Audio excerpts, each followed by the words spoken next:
Hello, I'm Sarah Russell, former producer of the AuDHD Skills Lab.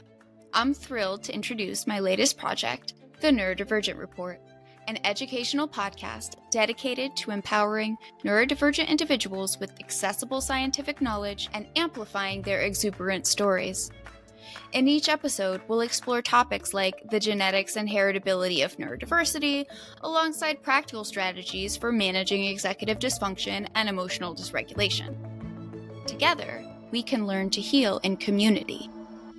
However you are able to engage, thank you for being here. Hello, I'm Sarah Russell, the host of the Neurodivergent Report.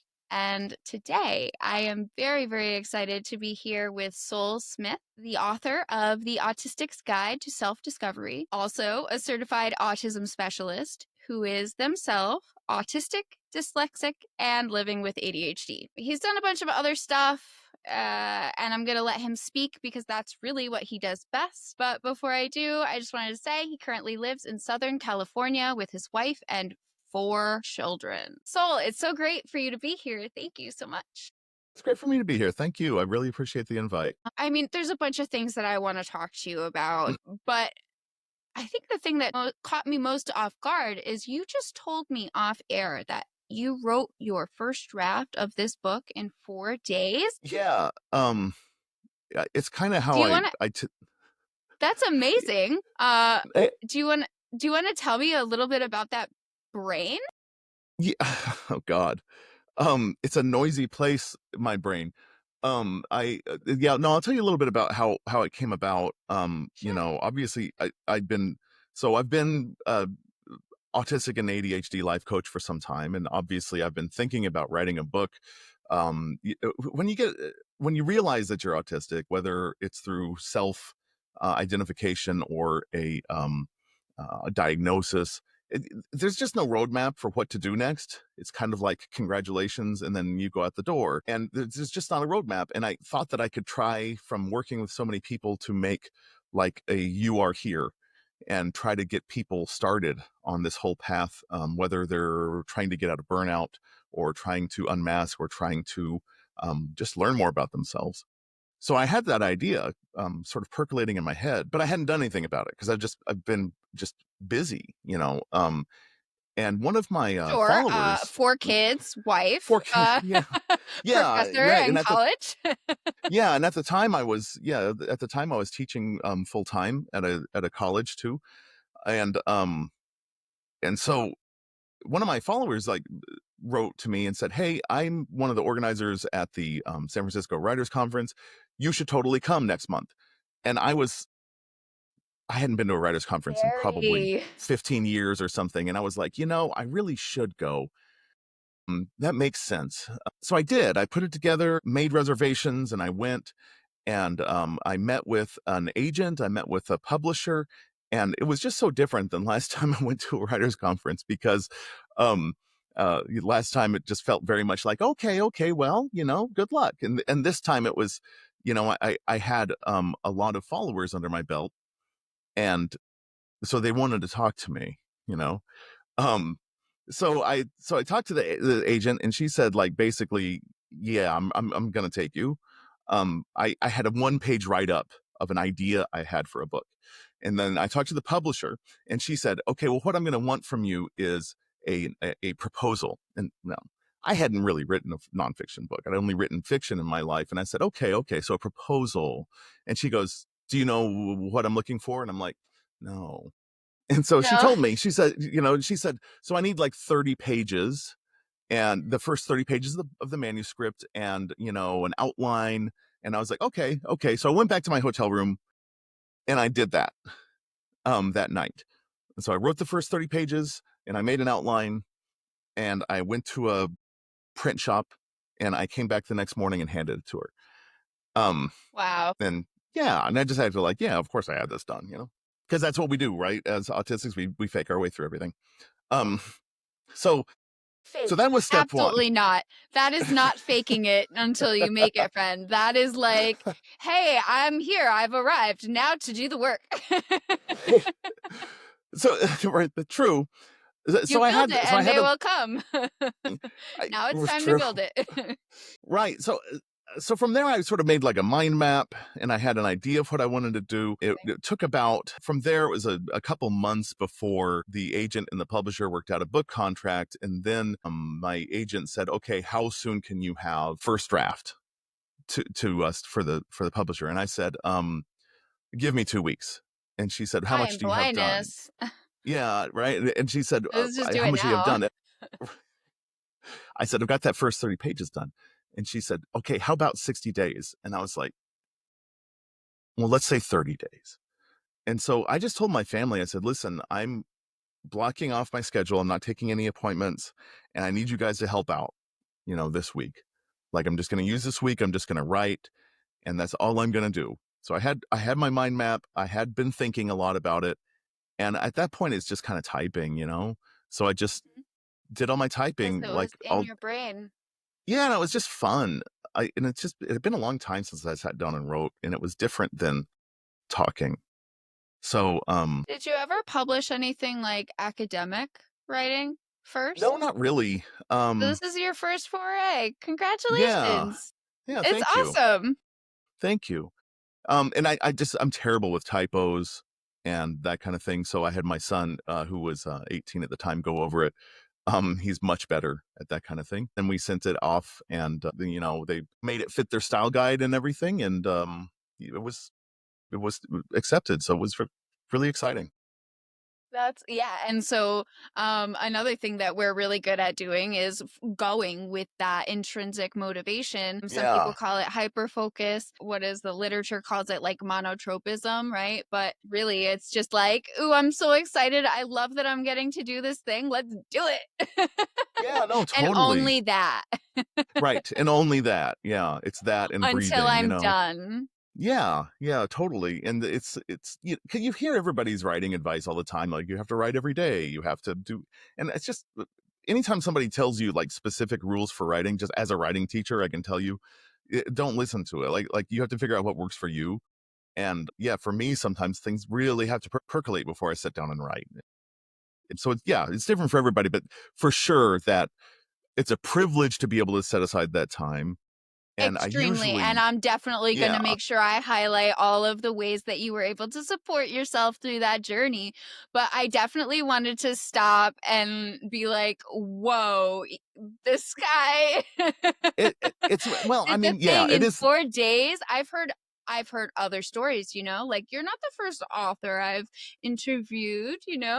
But like this is the But first time I'm hearing that story. yeah, and it is the monotropism for real. Like, it is that sort of hyper focus, and it's like all I could think about during that time.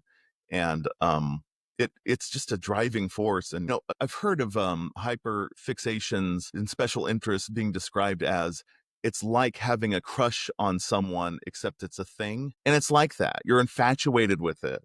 You can't stop thinking about it, and it makes you smile, and you keep thinking about it from different angles. Like, it's exactly like having a crush on someone, which is, it's a nice feeling. Yeah, and I was trying to think of another concept that's probably related to, but there's just so many interrelated like dimensions of being a neurodivergent person. And this book does a really nice job of going into all of those little like nooks and crannies. I was like, how Thank you. did you're welcome.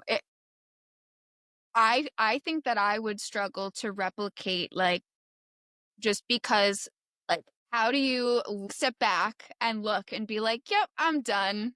This is done." Well, the publisher told me how many words they wanted. Um, Good enough. Brilliant. yeah. So Oh, it and had to for fit. anyone who's listening, it comes in under 200 pages. Um Mhm. yeah. Yeah, So just under nice that. breezy read. Yeah, yeah. And so I was a little bit. Once you know what size canvas you have to fit it on, then that can kind of tell you how much you can do. And I felt like that it felt a little smaller than I would have done, but I thought, well, this leaves room for more later, Mhm. So I'm going to give like the overview version, and I did get it in one word under what they asked for, so I was very proud. That is masterful. Yeah. It was good luck, but You did say you were able to sort of sequester yourself away, and your family was able to respect your boundaries enough. That tells me that your children are probably a little bit older. Do you want to talk about your family? yeah, no, they're my family's great. They are all, spectrumy and Mhm. of different sort of flavors and types. One thing that's really common on the spectrum when compared to the neurotypical spectrum is that there's lots of gender diversity. We originally had four AFABs, and this was a big part of our identity that like we thought we had four daughters. And that was the case for a long time, really, until we hit the pandemic. And I feel like for a lot of neurodivergence, that pandemic gave us a lot of time away from masking, away from editing our behaviors for other people, a lot of time to sort of like um, investigate ourselves. That being said, I know my kids had been self exploring before then. Sure. Coming out of that, my oldest had identified as non binary, and my uh, second oldest is our son. And so we had some big changes, and that meant sort of changing the whole identity of the family. They all have their own like big time interests. My oldest is very interested in Star Wars, Dune. They're just really into those kind of epic space operas. And you said your oldest Mhm. was 18? Yeah, my oldest is now 20. Okay. Um, Okay. yeah, second Sorry, just oldest is trying to now orient 19. yourself. That is wow. Yeah, yeah. My 19-year-old son is he's a writer. He's he's almost as well read as I am. He's hyperlexic.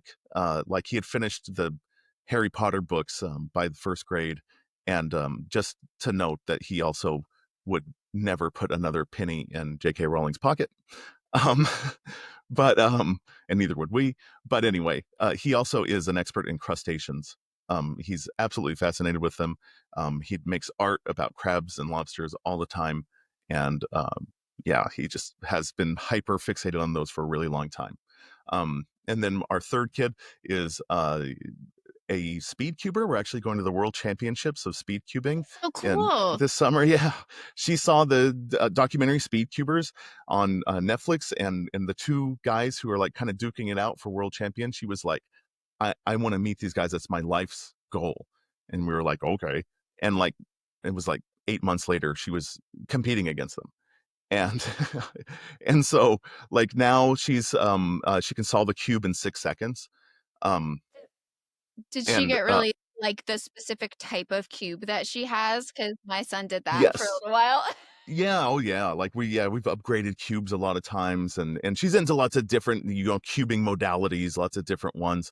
So that's cool. It's exciting. And then our fourth one, she's really into animation, really into some like very niche television shows that are you can find on YouTube, and it's a lot of fun. And she's just really spirited. Oh, and she's 13. So 13, 16, 19, 20 at the time right now. Yeah. How? No. Amazing. I feel like it was probably harder when they were younger, right? Um, here's my theory with kids. I think that they take the energy that you have. So if you have one or you have 12, I think however much energy you have, they instinctively know how much they can take and they take it all. That like sounds like a boundaries conversation. Probably so. Um, I always see it as like sort of like there's some sort of quantum rule about energy that like however much energy it is that somehow is taken up. It seems like that's the case, and so there's a certain amount of like they're pulling on you so much, but like if one of them's taking a lot of energy that day, the other three kind of know to hold back, and then they kind of pull at each other a little bit, and yeah, it evens out a little. But we just mostly stay out of their way, and it works out. But yeah, for a while there, especially when the first two are, which are like 15 months apart, that was hard. Yeah. Yeah. Yeah. I I find myself for the last 4 years I've also been an ADHD coach, and I met a lot of new parents over the years. Yeah. It's almost like a rite of passage. Well, so the research sort of suggests that life transitions, big life changes, are going to impact your symptoms for sure. So, those are the Yeah. kinds of people that we might see presenting for help for the first time, or at least with new symptoms for the first time. Yeah. Yeah, because once you have kids, I mean, that's a huge knock on your working memory. And people with ADHD are usually maxing out their working memory in order to, mask symptoms already or manage symptoms. So yeah, and especially mothers will just max out their working memory with newborns, and it's like, what is going on? It's like they knew this would be exhausting, but they also didn't know that they would forget, you know, the names of everybody they've ever met. Like it's Yeah, we didn't yeah, know it was it's going to be massive. like a sprint for like years, though. Yeah, yeah, yeah. And then there's the lack of sleep.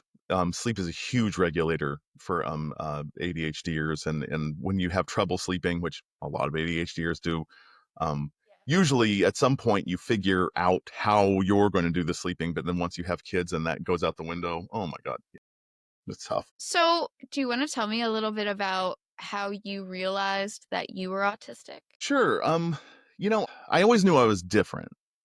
Yes. I recognize that I thought differently than other people when I was younger, but the way that my whole family kind of operated was that my dad was very, very intelligent. He was very, very good at articulating things really well. If you're having problems and stuff, it's like he could kind of sit you down, and it was like a sort of lecture where he would talk to you until like everything made sense.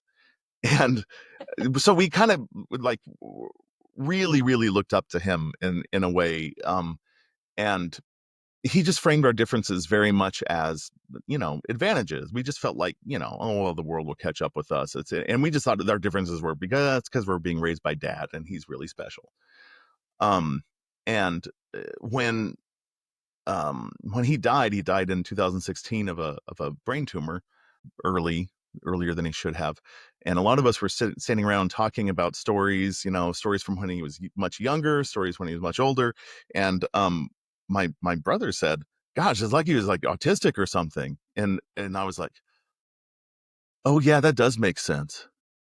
And at the time, I just finished reading my very first book about autism, and that made me dive into other autistic literature that had been out. And then I did a podcast about thinking and learning during the pandemic, where I felt like a lot of students coming into college are coming in with this sort of like accomplishment mindset, a sort of like, is this on the test? What do I have to remember type mentality.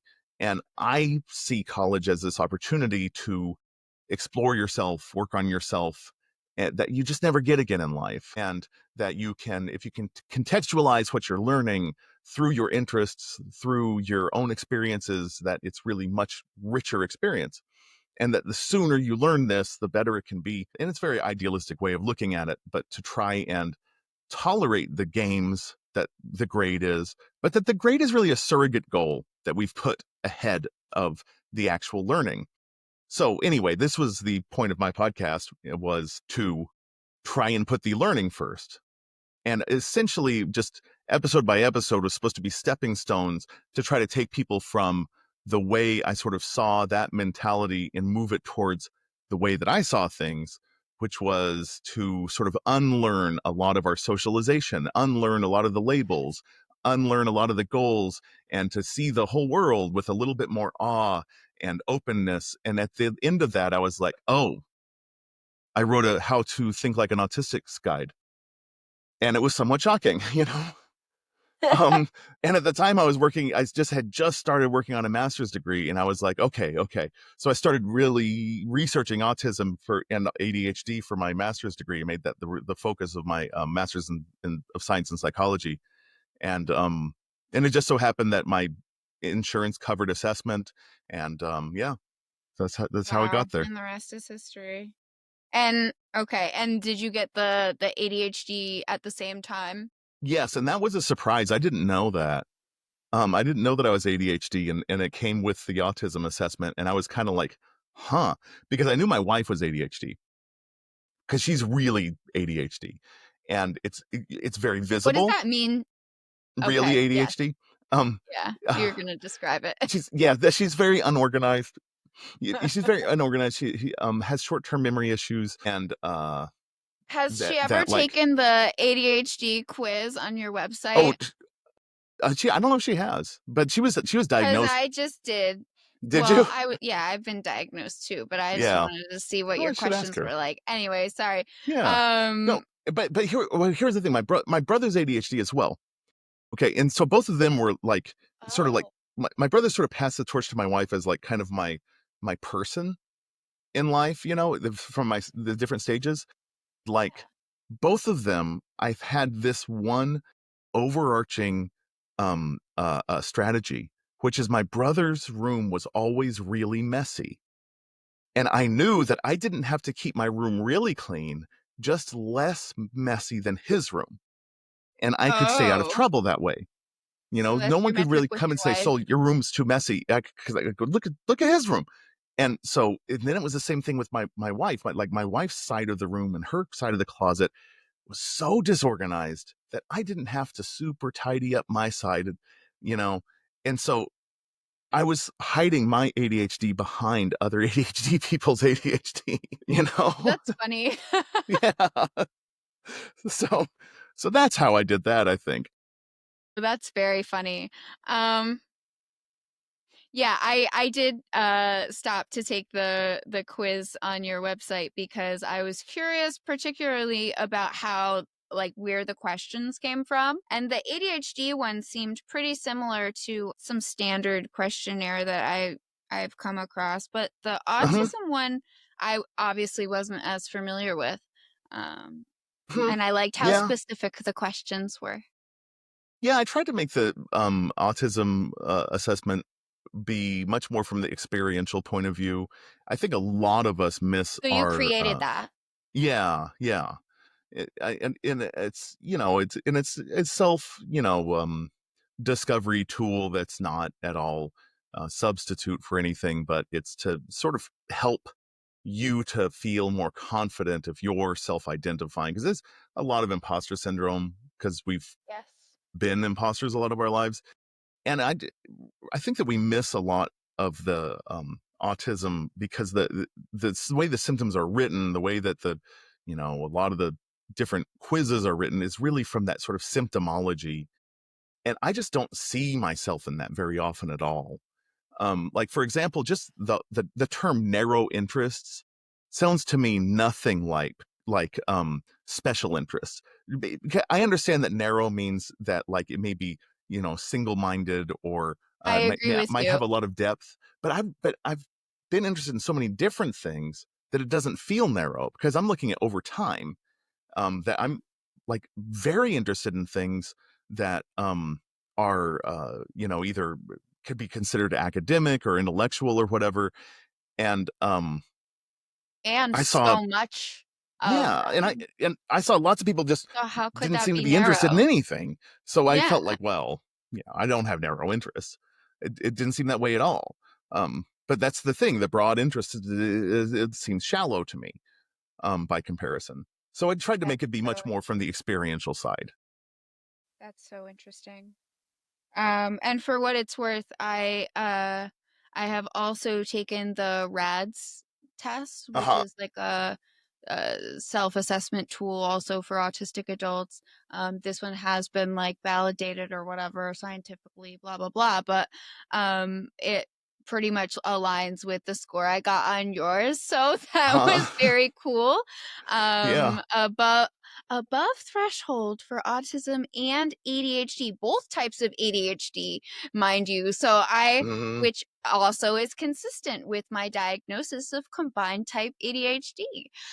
Yeah. Um, Yeah. so I just Ha- wanted to point all of that out. It's really cool to have personal experience. And the scientific tools that we already have back up sort of what you've created, dude. Yeah, no, thank Congratulations. you. I appreciate that. Have you Yeah. seen the what's it called? The cat Q test?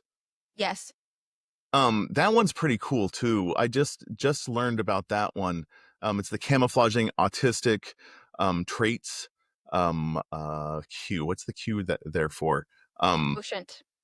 Quotient. Thank you. The camouflaging autistic traits quotient, and I think that that one's probably uh, a really good one, especially for AFAB autistics. If you're socialized Ah, female, yep. you are much more camouflaged. You're encouraged to be much more camouflaged, and so it's easier to miss. And that's why you still have the CDC on their website says something like boys are 4 times more likely to be autistic than girls, which is just absurd.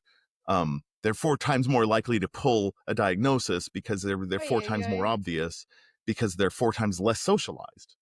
You know, um, and 4 times less socialized. That's a back of the envelope um, guess, but yeah, like essentially that whole camouflaging is um, a much more prevalent trait of women. So anyway, like Yeah. looking at that, it feels like something that I should integrate too.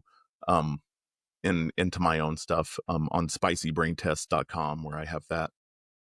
Sure. Well, the book is a really great start because you did a lot about talking about masking and what it looks like to take the mask away. Actually, let's segue into talking about the book some more because Sure. like I said, I read it.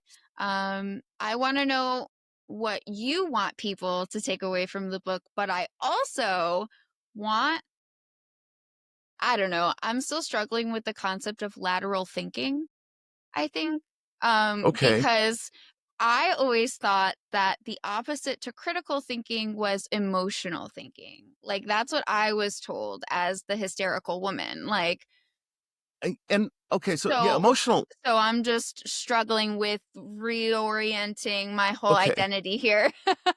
Yeah, okay, so emotional thinking. Okay, lateral thinking isn't necessarily the opposite of critical thinking. Emotional thinking, Oh, and it's not even a replacement. right, It's just like right. another thing. It's Okay, another cool. way. Sorry. So emotional thinking is basically like, and I do want to address that really quickly, because I'm kind of obsessed with thinking. But emotional thinking is basically, you can look at certain politicians who, their strategy might be to trigger your fear centers in your brain, right? Yes. To trigger your amygdala and your less um, evolved not dinosaur, but lizard brain to be scared. And this takes your thinking out of your cerebral cortex and makes you sort of scared. And then you soothe them by saying, but we have the answer and only I can supply it. And you don't have to present facts.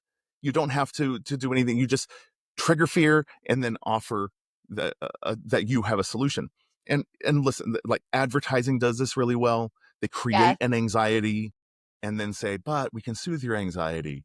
And it's not that you haven't um uh achieved happiness because snacking can't make you happy. You just haven't found the right snack or whatever, you know. um so that's emotional thinking, and yeah, that's we'd like to believe that women think more emotionally. um Yes, yes, yes. yeah, but so critical thinking is, yeah, this notion that you drill down to one truth. That truth is a objective thing hidden in marble, and you have to trim Yes. away to find the truth. Lateral thinking is the idea that there are many solutions to problems, many ways of looking at things, and many different approaches, and that you should come up with lots of different approaches in order to come up with more creative solutions. Lateral thinking is slower in general than critical thinking, and it also very often interprets the question differently. It interprets the definitions differently. So, for It sounds example, like the mechanism of the overthinker. yeah, it is like a mechanism overthinker. Like, um, I have like an example. Like, I can't take multiple choice tests very well. A multiple choice test, there's never enough context for me to fully understand what they're asking and what the answers are. So, for example, I have an example in the book that's something to the effect of a baker can bake 20 cakes in 60 minutes. How long does it take him to bake 120 cakes or whatever? And my thing is, I love why would this. it change? Yeah, why would it change how much time it takes to bake more cakes. Is it how big is his oven? How many ingredients does he have? What constitutes a cake? Can he make them smaller and smaller? Are we counting just the cooking time? Is he cooking them one at a time, and we're just counting that? Like, there's just by questioning the question and re-evaluating the context, you can come up with lots and lots of different possibilities. And this is very frustrating, I guess, to people who go, "It's just a straightforward question." And I'm like, there's no straightforward question to me, like, without the context. I've So this been kind of, very frustrated with the fifth grade math worksheets that have been coming home I lately because bet. these questions are not written very well, and I'm just like, I don't know how to answer this, even if I knew how to do the math. Yeah, I mean, right, because they like word problems and that kind of thing. It's like they feel like they give you enough context, but you're just assuming that you're reading this guy's mind. And if your brain is the same way socialized as other brains, then that might be the case. But autistics tend to be context sensitive. We need more context in order to understand what you're asking. And so when you start asking a lot of context, when, if your boss says, "Hey, I need you to give me a report on how satisfied people are with their cars," then you go, "Ooh, what do you mean satisfied? Like, satisfied with their car payment, with its mileage, with the comfort?" They're like, "Just satisfied." And you go, "Okay." Um, and like, so as you ask for clarifying questions of what they mean, they feel like they're being challenged. They feel like, what I mean, and you're just trying to make me look stupid, or what I mean, and you're just trying to like knock me off balance. And it's not that. Usually it's like, we just want to know what parameters you want us to consider before we step into this. Because too Yeah, often I'm we've not gone on trying and, to argue, yeah, kind we're of not trying to thing. argue. We don't want to do something and then have you go like, "This isn't what I meant," because that happens all the time. And same thing with like multiple choice tests is like, people can say like, what it's asking, but sometimes multiple choice tests are trying to trick you. And sometimes they're not. Sometimes they're just poorly written. So which one is it this time? You know? Yeah, absolutely. Yeah, I always hated those, and that's why I'm sort of just telling my kid like, "Hey, it's just a phase of schooling. Like you'll be over it soon enough, and we'll be on to different math." It's fine. Right. Um, that's awesome. Okay. Well, what do I want to ask about your book? I don't know. I think the cliche question is like, what do you hope that people will gain from your book? I hope that people will see, and this is a big topic, of course, in the neurodivergent community, that autism is a social disability. That while there are aspects of being autistic that might intrinsically, depending on your particular flavor, where you are on the spectrum, that might intrinsically make aspects of your life harder, that everybody in the world has accommodations. That every invention that we have is an accommodation to make life easier. Whether it's a calculator, a car, stairs, all of these things are accommodations. But people tend to filter that knowledge out because all of us are using those things. So the minute somebody needs a ramp instead of stairs, they're like, "Oh, this is inconvenient. Why does this person need an accommodation?" And it's just because it's a different accommodation that they need. So when we say that, an ADHDer needs extra time for a test, but who decides how much time is enough? Who decides what questions are right? Anyway, so everything's an accommodation. We shouldn't get so upset that different people need different accommodations. And the social disability is the way that the society is built without certain neurotypes in mind makes this a disability when it doesn't have to be. So asking clarifying questions should not make your job be threatened. Right. The unemployment rates for autism, it's really hard to nail down solid numbers. Yeah. But like autistics with college degrees who want jobs are chronically unemployed. 70% Or is underemployed. or or underemployed. We're the most underemployed, the most overeducated, um, uh, marginalized group, and we tend to die in poverty. It shouldn't be this way. It's And it's wild because autism does not discriminate across any other like category of person. right. Yeah, like exactly. race, like a culture, class, like financial class, gender, sexual identity, like all Right. of us could Yeah. have the tism.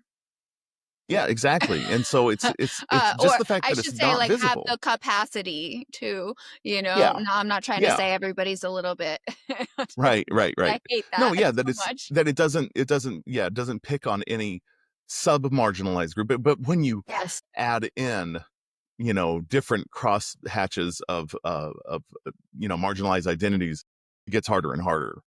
Yeah, When I to think about manage my and yeah, lacking when I in think about resources, yeah. right, when I think about my employment problems and I'm, a white dude with a beard, I can't imagine how much harder it is to throw in any other variable, you know? Mm. So I want people to take Yeah, away yeah, that it's a social disability, and I want them to take away that unmasking is a process not only of, you know, just shedding a lot of faking it, but also of developing a self that we never finished developing. yes. Um, so this means experimenting. This means trying things out. This means that it's going to be uncomfortable, and we're already a little uncomfortable. But Yeah. enlisting It sounds like support, the dreaming, the ideation. yeah, yeah, totally. And I think that we need to. A lot of the research has pointed to the very best support that we have is each other. That there's no medication, there's no treatment. Traditional therapies don't work. So most research has shown that the support we get from each other online is the best that we've got. So building community, understanding each other's experiences, supporting each other, and can really shed a lot of shame, shed a lot of anxiety, make you feel more comfortable, and normalize this experience. And so that's why I've kind of put myself in this place, is that I feel like I have the education and experience to try and bring this forward, like in the book, in my coaching. I built an online And your community at community, yeah. yeah, neurospicycommunity.com. We have hundreds of people all over the world who come to support groups every week, and we're Wow. expanding our offerings all the time. And it's just been amazing to watch it grow and watch people um, just find a better sense of themselves there. That's really special. Thank you. Yeah, it is I should say it's invaluable, I think, to have a community that you can show your true self to that's like outside of your family of origin or family of choice. Yeah, yeah. Yeah. No, it really is, because a lot of our experiences are deemed unrelatable by other people. And when you hear Yeah. somebody talk about what they're going Well, and through, everything's like political nowadays. You can't talk yeah, about anything with anyone. So, right, right. yeah. Yeah, and you hear somebody like reflect back your experiences and their problems, and you feel heard, you feel Yes. seen. It's wonderful. Cathartic. Yeah. Yeah, I hope someday that we can um develop some treatment methods that like I don't know, reprune the nervous system or something. I know Yeah. that they're working on like transcranial magnetic stimulation and a hypnotherapist, like psychiatrist guy reached out to me. That's going to be a really Oh, that's interesting interesting. episode. Like education would also be great, because what they found is there was experimenters in 2017 who found that people watching videos of autistics socializing with neurotypicals found the autistics less likable overall. They found them less likable and less trustworthy just upon observation and rating the likability and trustworthiness of all the people in the video. And this is obviously very discouraging, and Extremely. shows I've the seen implicit bias. similar research on ADHD women. Yes, yes, oh, for Yeah. sure.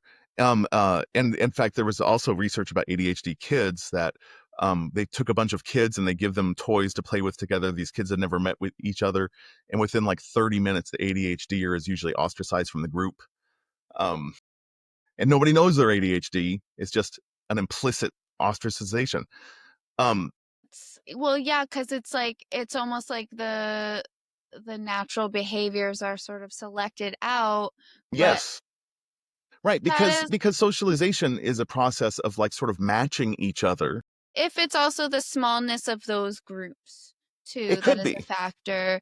It could Yeah, be. I don't want to say that like all people always like push out the divergent. I don't No. know. I loved deviance as a topic in college. Uh-huh. And so when I learned when neurodivergence like became a Hmm. topic also, I was like, "Oh, that's really cool." Um, Maybe we should recoin it neurodeviance, and it could just I be like wanted to, overall but then sexier. somebody was like, "That sounds like perverts." I don't want people to think So like the same researchers anyway, who did but I the love two it thousand, too. you know, I know, right? The same researchers who did the 2017 study about autistics being less liked did another study in 2022, which isn't just talked about, where they took an experimental group and educated them about autism first, and then did the same experiment, and found that that completely negated the results. That if you educated people about it, they didn't find them less likable. And of course, how long will that last? You know, if that lasts weeks or months or years. But if we did a better job of educating people and let them think through this instead of have this instinctive suspicion of, ooh, this person's not quite like me. Ooh, what's with the eye contact? You know, ooh, why are they dominating this conversation? Whatever it is, Yeah. And then we could have a much better chance at thriving in this whole scene. And we absolutely. wouldn't even have to change ourselves. We just have to change the way people are treating us, which makes sense. Yes, and in order to do that, the first step is to keep showing up in those social community Right. situations. And Sometimes and in real life when it is safe, and yeah, sometimes it has to be virtual. But and and I and think also, I'm saying also a lot of neurotypicals could buy my book and educate themselves. That'd be great. yeah, it would be really helpful, I think, for them to learn about the different things that we struggle with. Um, Right. because all they can see are the externalizing symptoms, all of like the ways that we make trouble for others, but they don't get to feel or see the ways that we make trouble for ourselves, all of those internalizing symptoms, the rumination, the sensory discomforts. um Uh-huh. that's nothing to talk about the social stuff, um which is like Right, the right, main stuff. right. Amazing. I'm getting a little sidetracked. This is a great Shocking that conversation. we would be sidetracked. Yeah, for real. Four main things that you talk about as living as an autistic adult are things like masking, self-maintenance, stimming, and just the difference in communication styles. And I think we've spoken a little bit about the difference in communication. We've definitely talked about masking some, but I don't want to skip over the others because Okay. self-maintenance was cool. I like the Okay. rebrand. Yeah, yeah. Self-maintenance instead of self-care, you know. Yeah. Yeah, there's just something about self-care sounds very like, oh, get a facial on Sundays or whatever. And there's nothing wrong with Light that a if that's what you're candle. into. Yeah, light a candle, take a bath. And these things sound indulgent, and I think self-maintenance makes it sound much more like this is an imperative that you have to take care of yourself. And I also wanted to step away from the moralistic view of like, everybody should be exercising and you should feel guilty if you don't. But just recognizing the way that things like going for a walk helps your nervous system, the things like meditation helps your nervous system. The things like, dealing with our unhealthy coping mechanisms like alcohol, drugs, eating disorders helps your nervous system. Of Even though course. they feel those coping mechanisms feel good at the time, over time, it's terrible for you. And so, and lots of people can't exercise, then you have to look for other ways to ease your nervous system. Like there's always a way. And so this kind of has to be built into it. You have to make room for it. And, for me, I run. I hated running, but I took it up when the gyms closed during the pandemic, and now I really like it. And by really like it, that's I like the effects of it a lot. Yeah. And and by exhausting myself, I find that I don't ruminate as much that day. My brain is a little quieter, I've heard and that from other autistic men, yes. yeah, and that's just so valuable to me. And I never thought that I could run, like never. And so I did a running program and it worked. And then, 5 years later, my daughter, my third kid, came to me. She hated PE, hated running. And she said, I want to learn how to run this summer. And we've run 2 5K races together now. Like I joined her like 3 times a week. And we're still running every 3 times a week. And it's been great. 'Cause like I really believe that if you are capable of going for a walk, you can most likely learn how to run. Talk to a doctor about that, of course, if you have questions. So that self-maintenance is an So important good. thing, taking care of yourself. Like the And for car. me, I do that in the morning. I do that first thing because the first thing on my to-do list will get done. Other things may or may not get done, but like some people like to do it at the end of the day or whatever. Dude, at the end of the day, I'm Yeah, it's not baked, happening. Yeah, yeah. So I've Yeah, really tried to place that at the beginning. Um, that's so awesome. um, so that's a little bit about self-maintenance. And gosh, what was it? Oh, stimming. Stimming, Um, yeah, I love yeah, this conversation, but, yeah. um So what are you doing right there with your hands? so, yeah, amazing. This whole time I've been knitting, Uh-huh. loom knitting with Fun. a little thing, and it's just sort of you wrap it and then you pick it, and it's repetitive, it's predictable. Do have to look at it for the most part, but, it's kinda mindless, and, Yeah. yeah, it's a great stimming activity. I highly recommend it for all neurodivergent people. Yeah, It's like some kind of like knitting, crocheting, creating yeah. something is great for some people. My daughter taught me how to solve a Rubik's cube, so I do that a lot. Mhm. There's a thing called an Ono roller, which is really quiet, and I should have brought it as an example. It's wonderful. And it's really quiet, and you just roll it in your hands, but you can also kind of do it like this, Oh. and they're heavy, and so they can be done just about anywhere. But like, there's been research that show that for ADHDers, especially, that fidgeting with something can increase your ability to maintain attention by 29%. That's That's fantastic. massive. Yeah, I know. And just to think that our teachers Do they shamed us know for why? fidgeting. Why? I don't know. Yeah. Well, I'm I gonna mean, have to look up that study because I I've have a I feeling because I've seen research on autistics as well, mhm. why we should be allowing them to stim, and they said something about brainwave oscillations and like it's being a self-regulatory by giving the physical stimuli sends signals to your Yes. brain to do the self-regulation thing. Yeah, I mean, essentially, like our filters are different, right? So we're taking in a lot of different stimuli all the time. So Yeah, if you can give yourself a stimulation on purpose, then you are not letting in other stimulation and your other's attention won't go to those things. So you sort of create a bottleneck type thing.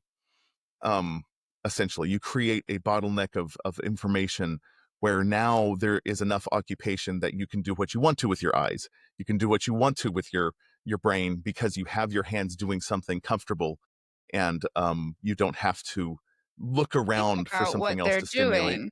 Yeah, yeah. I always noticed my dad would always shake his leg all the time.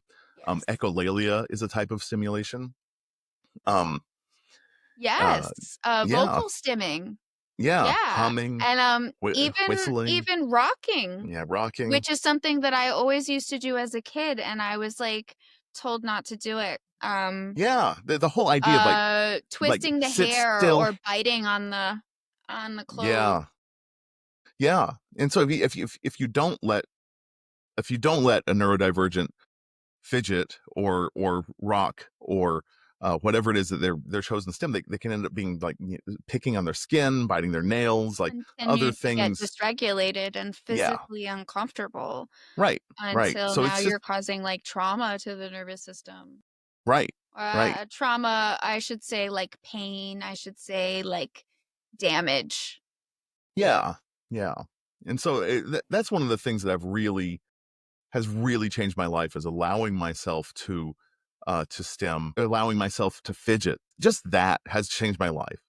And Uh, teaching yourself new ways to do it, I'm sure. yes, I definitely. love that. I love Yeah, teaching grown-ups how to stim and I fidget know, right? It's in, fun. like, positive and affirming ways. Yeah, and just like there's just different bodily sensations that I found that help with a lot of the information overload. Like if I'm going to go somewhere crowded, I like to wear a hat that has a bill. It blocks light. It also sort of limits my view, so I don't have as much visual information coming in. I'll wear my headphones so that I'm just blocking out some sound, or the loop earplugs. And Amazing. I wear a compression shirt under my shirt, and a I've compression never shirt, heard of like, that. yeah, a compression shirt, it's like a really Good. tight shirt. If you have to get kind of a high quality one, so that you don't overheat, I use one made by Under Armour. It's made for athletes, and essentially it regulates your circulation so that your symptoms of anxiety are lessened. It's like getting a hug, and it's like so it regulates your heart rate better. It even improves like your coordination. So you feel, yeah, right? So you feel like some people don't like that feeling because Wow. of the skin sensation of closeness. Um, Sure. yeah, I got over it. Some people really love like a spiky mat to lie on when they're overstimulated. Um, and one of my kids does it because they get migraines, and when they lie on the spiky mat, they go away because those hundreds of spikes in your back will release oxytocin, and that floods out the feelings of the migraine. um so yeah, there's lots of different stims that we just overlook, and don't notice in our lives. It's Yeah, the opportunities are endless. I mean, it's crazy. Wow. That's so much fun. Yeah. All right. So we've been talking to Sol Smith, the author of The Autistic's Guide to Self-Discovery. When's that coming out? Comes out April 22nd. You can pre-order now through the big bookstores, and you can also pre-order through, independent bookstores as well. And all formats, from ebooks, paperback, and audio as well. Amazing. Yeah. Thank you so much for being here. How else can people engage with you? How can we find you on social media? Yeah. Um, let's see. ProfessorSoul.com is my home base for coaching. And from there, hopefully it's sort of easy to navigate to some of my other places, like my online community, which is neurospicycommunity.com. And social media, I'm there under Professor Soul, but the handle is better_soul. Better Soul, for whatever reason, has been it. All my one-on-one coaching happens from professorsoul.com. I'm pretty booked up right now, and one-on-one coaching is a premium service. It's pretty expensive. Yeah, it's Yeah. it's wonderful to engage in. It is an access issue, and that's why I created the community, which is much more affordable, and unlimited support groups, meetings, online courses, and a message board. And then I have hundreds of hours of free content on TikTok and Instagram, and the book. So I'm just trying to, a Thank lot you for giving neurodivergence us so find. much. No, neurodivergence find that, like, the paycheck isn't enough to get you out of bed and get you to work, that you have to have some kind of meaning behind it. And teaching was a very, very meaningful to me.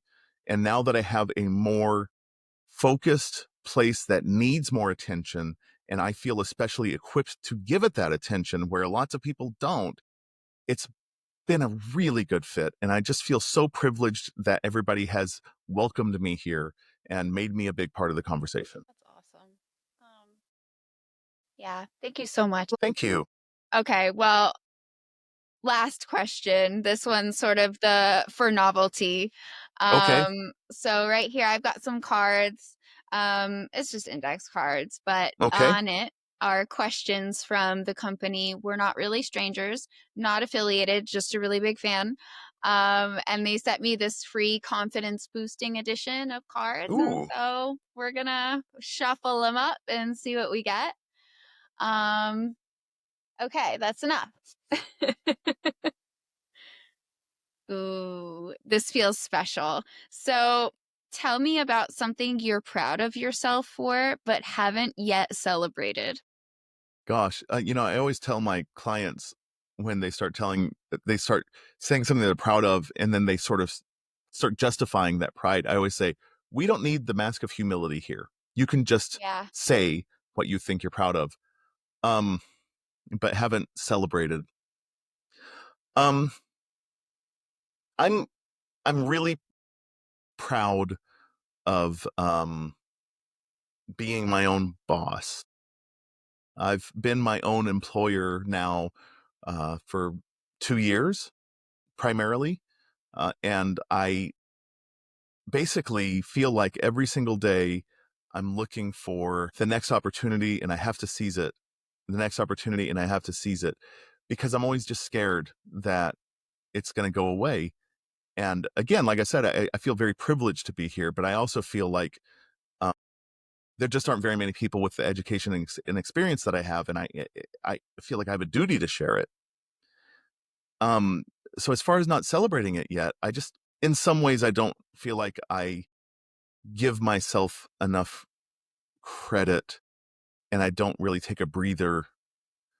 Um, and that's me taking off the mask of humility. I have a friend who worked for a company and he worked very hard for this company, and the company was purchased by a much bigger company, and this made him suddenly very rich, and I was very happy for him. And like you hear that happening and you can be jealous, and that's fair, but you also want it to happen to good people. You want to be happy. So I was very happy for him. I was telling him that. And he said, yeah, but what you're doing. And I was like, that's nothing like that. I'm not basking in wealth. And he goes, yeah, but what you're doing is more like hunting for your own food, like you're doing it yourself. It's like you're building your own house. And I was like, yeah. And it felt really good. And which is not to say that he didn't do that same thing, because he, was Yeah. part of the start of this company, Stages and but phases. Yeah. yeah. And it really made me feel good to have somebody feel, to have somebody like sort of like pump me up that way. Cause I never really slow down and look at it. Um, it's like a dream. It really is. I feel very lucky, but I feel like I could celebrate it.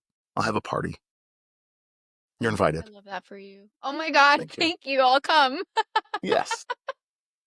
That's fantastic. Yeah, I can help you organize it. It can be virtual on TikTok. Yeah. We could do a book release party. That'd be awesome. Like a virtual book release party. Is that Well, a you have a thing? publicist for that. Like, she was Right. wonderful. I had talked to her I about it. emailed, Yeah. yeah.